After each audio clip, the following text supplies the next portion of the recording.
At GSK, our goal is to be one of the world's most innovative, best performing and trusted healthcare companies. For the last 300 years, we have helped transform the lives and futures of millions of people around the world. Quality is fundamental in helping us achieve this. According to a recent WHO report, 1 in 10 medical products in low and middle income countries is substandard or falsified. Substandard and falsified medical products are often produced in very poor and unhygienic conditions by unqualified personnel and contain unknown impurities and are sometimes contaminated with bacteria. At GSK, we believe that quality is about putting the patient and consumer at the center of everything we do, getting things right the first time and continuously improving how we deliver. That is why quality is part of our license to operate. Our patients and customers place a certain level of trust in our products and medicines. Avodart and Duodart are our flagship brands of GSK Urology, and to ensure that we provide the best quality to our patients across the globe, before we release every batch at Poznań, we are making a total of more than 10 different controls to ensure that the quality and regulatory standards are being met. At GSK, quality is not just about processes, procedures or production. It involves every department, every function and every person across the company. Everyone has a role to play in ensuring that absolute quality underpins every decision we make. We are also very proud of the fact that Avodart capsules are marked using UV cold laser on the device designed by Poznań engineers, where makes Avodart manufacturing process very unique. To ensure that we provide the best quality to our patients across the globe, we ensure quality of the raw material that's being used to manufacture every batch of Avodart. Each batch has the same amount of materials. The system doesn't allow a finished process if any of the raw material's quantity is incorrect. Also, adequate quality control steps are being followed at every stage of the manufacturing process, so that we supply the best quality of Avodart for our patients. At GSK, we believe it is our duty to continue serving the needs of our patients through delivering high-quality standard medicines and maintaining robustness of our supply chain, thus ensuring all patients receiving our products can do more, feel better, and live longer.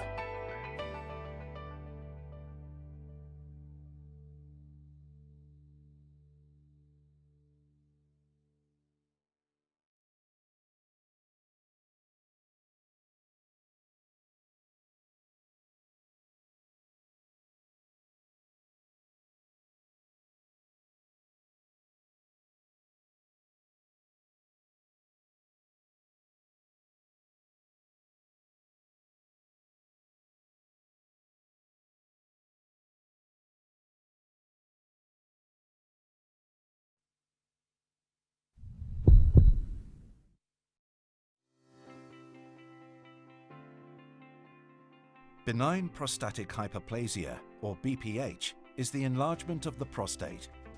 BPH is a progressive disease in many men. For those with untreated BPH, prostate volume increases by an average of approximately 18% over the next 4 years.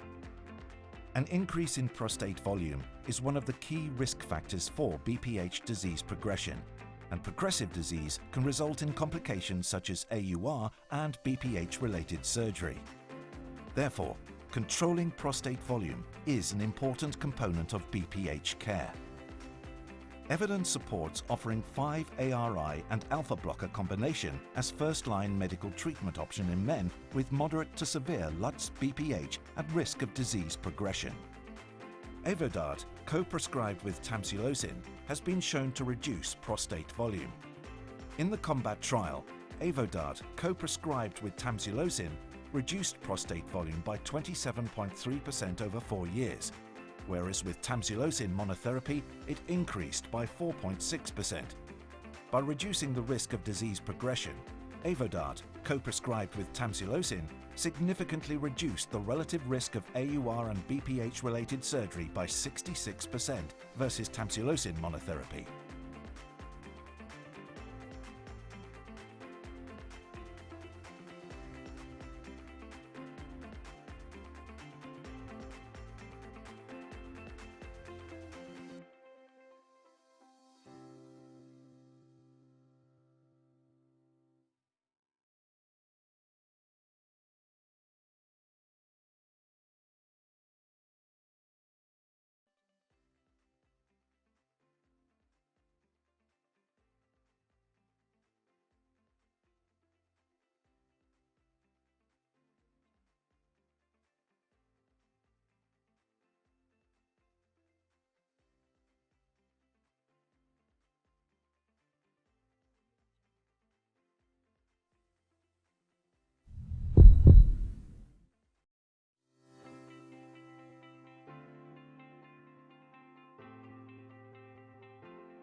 Benign prostatic hyperplasia, or BPH, is a chronic disease that is progressive in many men.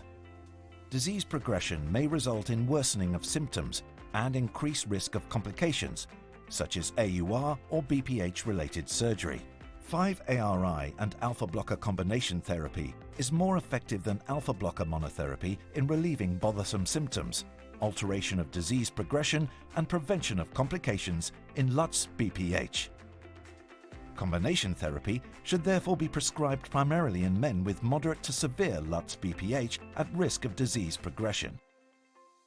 BPH management guidelines recommend that combination therapy should only be used when long-term treatment is intended and that patients should be informed about this.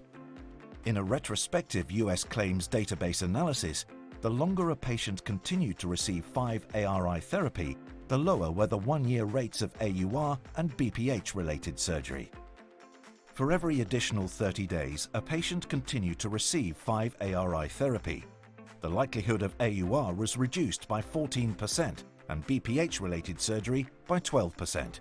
Patient adherence may be improved by educating patients on the long-term effect of 5-ARIs on disease progression and the risk of AUR or BPH-related surgery.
Clinical trial evidence and international guidelines support the use of combination therapy with a 5-ARI and an alpha blocker in men with moderate to severe LUTS BPH at risk of disease progression.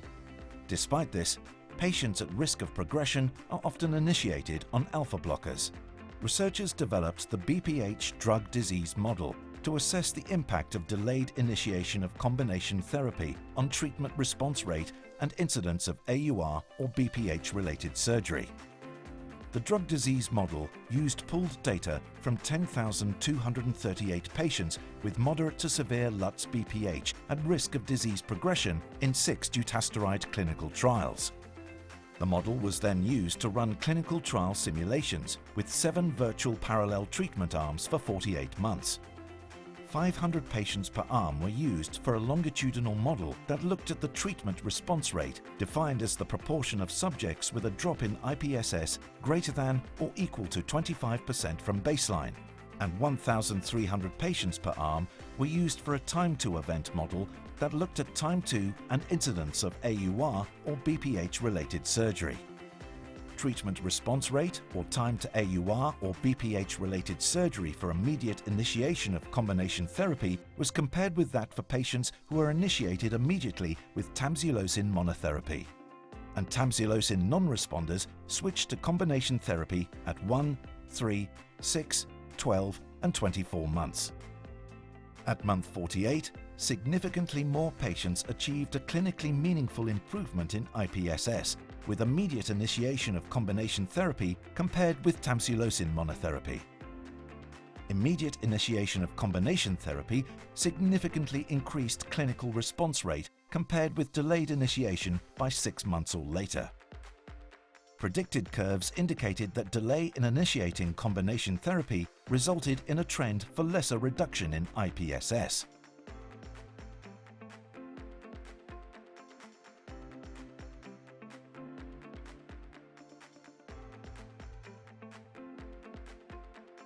Further analysis of the data using a time-to-event model demonstrated that significantly fewer patients experienced AUR or BPH-related surgery at 48 months with immediate initiation of combination therapy compared with tamsulosin monotherapy. The longer the delay in initiation of combination therapy, the higher the incidence of AUR or BPH-related surgery at 48 months, with incidence significantly higher after delaying initiation for 6 months or later.